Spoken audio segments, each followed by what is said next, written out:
informe serio, y un informe riguroso, y un informe progresivo, y un informe frecuente. Calificación es ese diagnóstico, cristalizarlo en una categoría, sea nominal o sea numérica, A, B, C, D, o sea 5, 6, 7, 8, 9 y 10. ¿Para qué queremos la calificación? La calificación solo es necesaria cuando tenemos que clasificar. Y la clasificación solo es necesaria cuando tenemos que seleccionar. Cuando tengamos que seleccionar algo, clasifiquémoslo. Y cuando tengamos que clasificar, califiquemos. Y califiquemos con objetividad. Y ese diagnóstico convirtámoslo de la manera más objetiva que podamos en una categoría, en una clasificación y en una selección. En la enseñanza obligatoria no tenemos que seleccionar a nadie. Estamos formando ciudadanos. Nos sobran las notas. No necesitamos notas. Lo que necesitamos son diagnósticos, informes. Y poco a poco que esos diagnósticos los vayan asumiendo los propios alumnos. Que ellos sean capaces de diagnosticarse a sí mismos para que aprendan a aprender. En la enseñanza posobligatoria ya necesitaremos notas. En bachillerato y en la universidad. Porque ahí ya estamos formando otra cosa. No estamos formando solo ciudadanos, estamos formando profesionales. Y ahí todos no pueden ser profesionales de lo mismo. Y ahí necesitamos seleccionar. Y para seleccionar, clasificar. Y para clasificar, calificar. Y para calificar, cristalizar de la mejor manera y más honesta un diagnóstico en una categoría. Pero la enseñanza obligatoria, no. En todo caso, claro, la evaluación continua sí, entendida como examen continuo, una auténtica barbaridad. ¿Pero qué hacemos examinando continuamente y poniendo notas? No. Ahora la evaluación se ha entendido como examen permanente y continuo, y venga, no, diagnóstico, donde lo necesitemos. Los niños que van muy bien, etcétera, no hace falta que les diagnostiquemos todos los días, ni a lo mejor en todo el año, en los aspectos que van bien, y donde veamos que flaquean, diagnostiquemos. Yo lo planteo frecuentemente a algunos profesores o profesoras, y más mi mujer que yo, a los profesores y profesoras de nuestros hijos.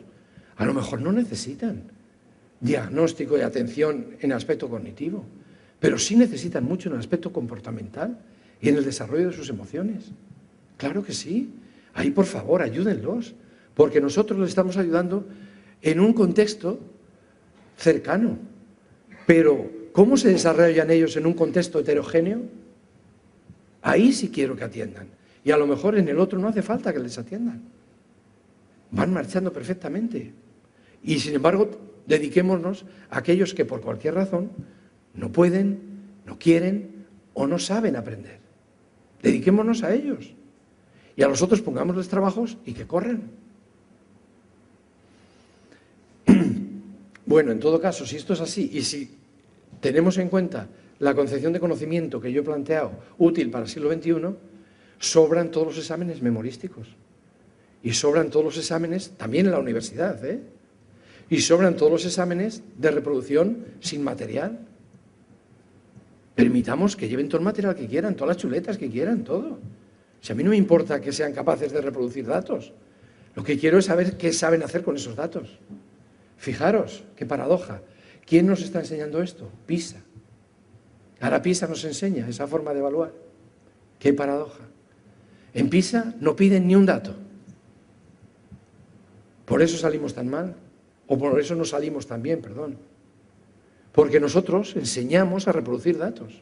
Y en PISA no, todos los datos están ahí, en la formulación del problema. Y no hay más que enseñarles a que los encuentren. Y ahora que los relacionen y que los utilicen. Eso ya está haciéndose en pruebas de evaluación internacional. ¿Por qué no lo hacemos nosotros? ¿Qué nos interesa? ¿Que lo tengan en la memoria los datos? No. Que sepan dónde están, dónde encontrarlos. Y que sepan ahora seleccionarlos. Bueno, y por último, ya nada más. Función docente. Eso implica cambiar radicalmente nuestra función como docentes. lo que decíamos al principio, los docentes tenemos que ser personas competentes. Si queremos formar en competencias, para las competencias, nosotros tenemos que ser personas competentes. ¿Y cuáles son las personas competentes? Las personas capaces y las personas comprometidas. Ambas. ¿Con qué? Con el conocimiento, con el saber, no con los datos, con el conocimiento y con provocar conocimiento en los aprendices. Esa es nuestra función. Enamorados del saber y enamorados de la función de provocar el aprendizaje en los alumnos. Nuestra función no es enseñar, es provocar aprendizaje. Es decir, utilizar aquel tipo de enseñanza que provoca aprendizaje. Y aquella enseñanza que no provoca aprendizaje no es nuestra función. No cualquier forma de enseñar. Tenemos que ser competentes para diagnosticar, para comprender, para diseñar, para planificar, para actuar, para evaluar y para reformular. Esa es nuestra competencia. Y claro, nuestra función no se agota en explicar y evaluar, que es las claves de la profesión docente del siglo XIX. Explica bien y evalúa con objetividad y serás el mejor profesor. Pues ya no. Ahora tienes que preocuparte por provocar el aprendizaje en todos y cada uno de tus alumnos. Y explicar bien lo puedes hacer tú o lo puede hacer un vídeo. No tienes por qué saber explicar bien todo. Si ahora hay un tema en el que tú no eres especialista y lo necesitáis para ese proyecto que estáis trabajando, acude a un vídeo de un especialista, que ya lo hay de todo, porque lo hay de todo, y hará que explique por ti. Y tú dedícate a ver cómo eso le afecta a Javier, que está despistado y que no entra. Eso es. Nuestra tarea es de tutorización, de acompañar y de provocar aprendizaje. Y claro, eso implica, porque como se aprende fundamentalmente por imitación, por observación y por testimonio y por experimentación, que nosotros seamos los expertos que les enseñamos a cómo trabajar el conocimiento. Pero lo tiene que ver en nosotros. Si nosotros no sabemos utilizar el conocimiento, pero sí sabemos reproducir muy bien las teorías, pero no sabemos aplicarlas a la comprensión de los fenómenos, no les podemos enseñar. Somos nosotros los que tenemos que tener las competencias que antes hemos dicho. Los primeros, los docentes. Y bueno, en homenaje, como casi siempre acabo, en homenaje a Unamuno. Él daba un consejo que a mí me parece muy interesante y por eso lo repito siempre. Él decía ya a primeros del siglo XX, fijaros, que el maestro, el docente, era el intelectual del siglo XX. Mucho más ahora del siglo XXI, que hay mucha más complejidad y mucha más incertidumbre. Y somos nosotros los docentes los únicos que tenemos la responsabilidad exclusiva de trabajar el conocimiento para provocar que germine el conocimiento en todos y cada uno de nuestros estudiantes. Y él decía, ese intelectual del siglo XXI está atrapado permanentemente en un conflicto. No seremos capaces de provocar aprendizaje en los niños si no nos manchamos las manos con ellos, si no bajamos a su nivel. Por tanto, compromiso. Así entendía él el compromiso. Hay que bajar al nivel donde ellos están, donde está cada uno. Ahora bien, si nos quedamos en ese nivel, no seremos capaces de ayudarles para salir de ahí. Por tanto, el otro polo, tan importante como este primero para el docente, es el distanciamiento. Compromiso y distanciamiento. Y el distanciamiento es ahora utilizar el conocimiento científico, artístico, etcétera, crítico, para cuestionar, analizar, recomponer y reformular esa situación donde cada uno de nosotros está en un círculo vicioso. Comprometernos, pringarnos, mancharnos las manos con ellos, pero luego sabernos distanciar para poderlos orientar para salir de ahí. Y eso decía que ese intelectual del siglo XXI vivirá siempre, del siglo XX, decía él, yo digo el XXI, en una contradicción continua que debemos de saber llevar. Y es pensar alto y sentir hondo. Pues lo mismo para el siglo XXI. Muchas gracias.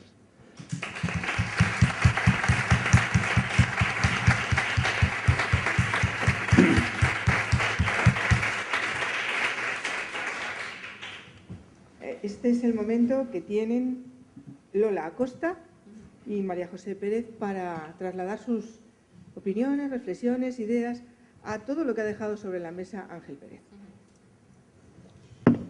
Bien, Ángel. Después de haber disfrutado de tu conferencia, donde hemos aprendido mucho, pero también nos ha hecho reflexionar pues, sobre cómo actuamos en nuestros centros, en nuestras aulas y cómo deberíamos de actuar, ¿no?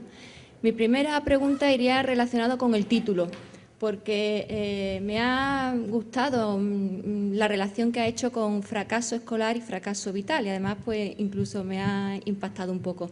La pregunta sería, ¿se puede, según el sistema educativo de que hemos hablado en la introducción de la conferencia bastante, ¿se puede recuperar a un alumno para que el fracaso escolar no se convierta en fracaso vital, ¿no? ¿Y en qué momento se podría recuperar para que esto no ocurra?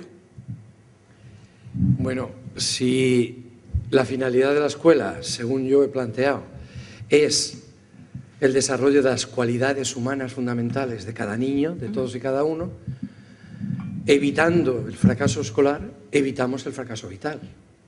Porque nuestra responsabilidad es que ellos aprendan a construir su proyecto vital. Nuestra responsabilidad no es escolar por un lado y vital por otro, o académica por un lado y vital por otro, no. Nuestra responsabilidad de la escuela es el desarrollo vital de ese niño. Eso choca evidentemente con la concepción clásica. A la escuela se va a aprender las asignaturas y en casa ya les enseñaremos a ser personas. No, en casa nadie les va a enseñar a ser personas, porque los padres y la familia, por mucho que queramos, no sabemos cómo orientarles en el siglo XXI ante la enorme complejidad que a nosotros nos tiene perplejos. Y si nos tiene perplejos a los docentes, que somos los profesionales de eso, decirme que no tendrá perplejo a un albañil, a un arquitecto, a un médico, etcétera, etcétera. No puede. Es que el niño en la escuela y en la familia y en la televisión y en todo eso, está desarrollándose vitalmente. Y nosotros tenemos que atenderle vitalmente. ¿Cuáles son sus preocupaciones vitales? Y el proyecto de desarrollar sus cualidades humanas es un proyecto vital. Y su proyecto vital tiene 3 aspectos: social, personal y profesional. Y tenemos que ayudarles a que ellos construyan su proyecto personal, su proyecto social y su proyecto profesional. Poco a poco, a lo largo de los 20 o 25 años de escolaridad que van a tener. Por tanto, el fracaso vital es fracaso escolar y el fracaso escolar es fracaso vital. Yo no entiendo si la función de la escuela es esa.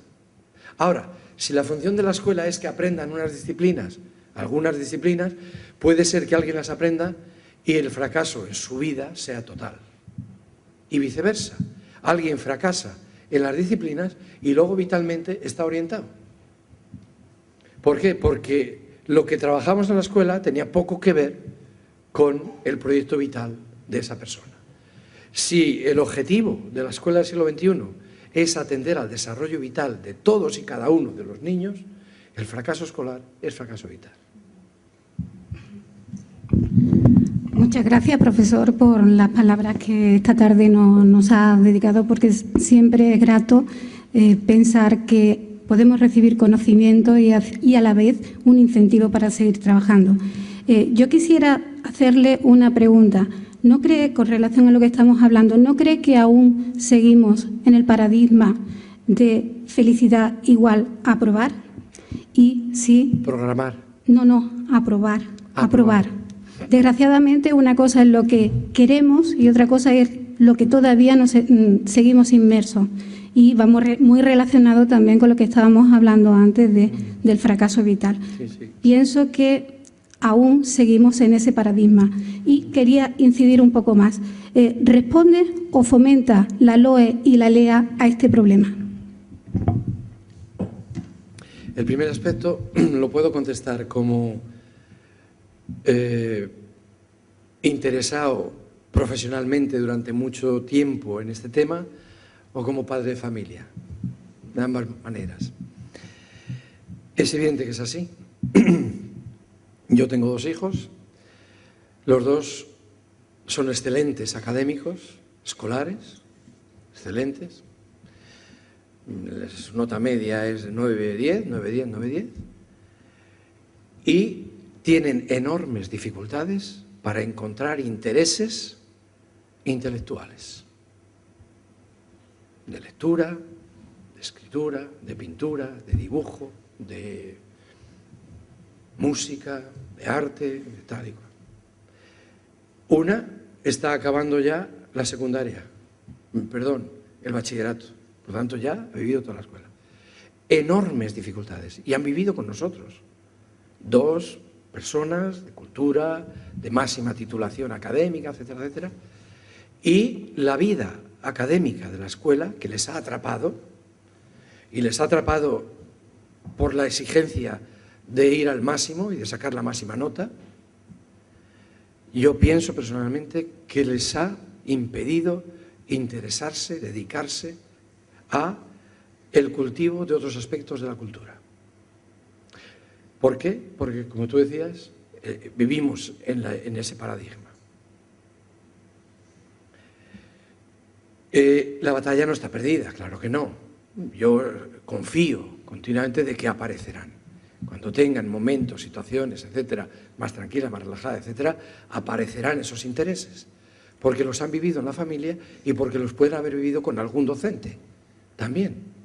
Pero la exigencia academicista de la escuela les ha atrapado.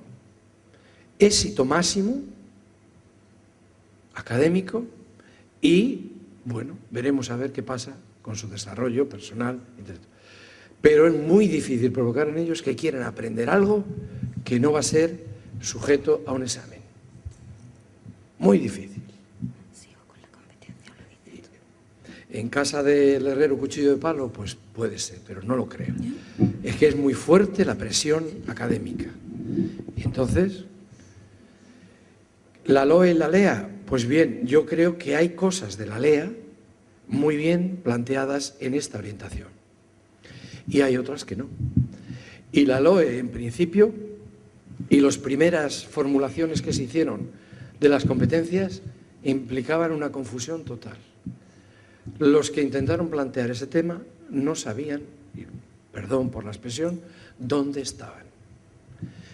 Y metieron las competencias después de los objetivos. La primera definición estaban objetivos, luego competencias, luego contenidos, luego tal.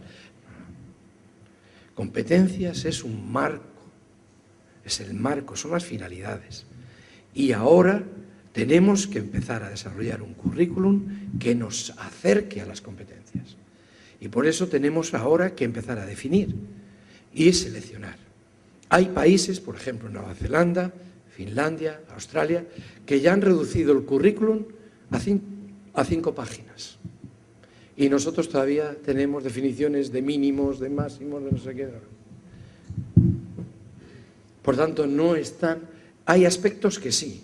El currículum infantil de la LEA está bastante bien encaminado, a mi modo de ver. Pero la formación de profesorado en la universidad nada tiene que ver con esto.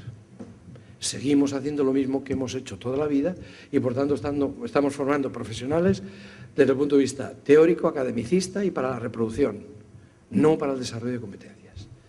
Los primeros que tenemos que cambiar somos nosotros, la universidad. Estamos formando profesionales que no se adaptan al siglo XXI. Y acabamos de hacer unos planes de estudio teóricamente para adaptarnos a Bolonia y hemos hecho también una distribución de la tarta igual que hemos hecho hace 15 años cuando hicimos los anteriores, etcétera, etcétera. Por tanto, hay muchísimo camino por recorrer. Pero sí soy relativamente optimista de que empieza a haber un gusanillo que por todas partes se empieza a hablar ya. ¿Qué es el conocimiento? ¿Qué debemos de utilizar? ¿Para qué sirve? ¿Por qué nos sirve? Etcétera, etcétera. Y eso está en las facultades también. No hemos sido capaces todavía de dar un cambio que merezca la pena. Pero sí existe ese bulli-bulli